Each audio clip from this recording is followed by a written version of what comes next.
Digestion improve అవ్వడానికి కొన్ని tips చెప్తాను. ఎవ్రీడే ఫాలో చేయండి.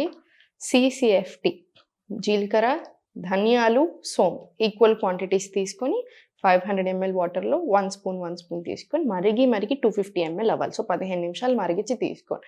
మనకు చాలా బాగా చేస్తది డైజెషన్‌ని. సెకండ్, మీకు కాన్‌స్టిపేషన్ ఉన్న, జాయింట్ పెయిన్స్ ఉన్న ఈ రెండిటికి ఇంత వార్మ్ వాటర్‌లో మార్నింగ్ లేచాక పరిగడుపున ఇంత స్పూన్ ఆవు నెయ్యేసుకొని కలిపేసి తీసుకోండి. అగైన్ స్కిన్ హెల్త్ చాలా బావుంటుంది. Joint pains, digestion, constipation especially చాలా మంచిది.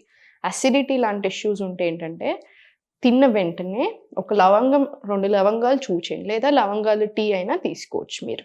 అండ్ అందరికీ ఉపయోగపడేది, ప్రతి ఒక్కళ్ళం చేయాల్సింది, తిన్న వెంటనే వజ్రాసనాలో కూర్చోవడం. ఇలా తిన్న వెంటనే వజ్రాసనాలో కూర్చోండి. వజ్రాసనాలో జస్ట్ 2 నిమిషాలు కూర్చున్నా మనము 1 కిలోమీటర్, 2 కిలోమీటర్లు చేసినంత వాకింగ్ చేసినంత పవర్‌ఫుల్.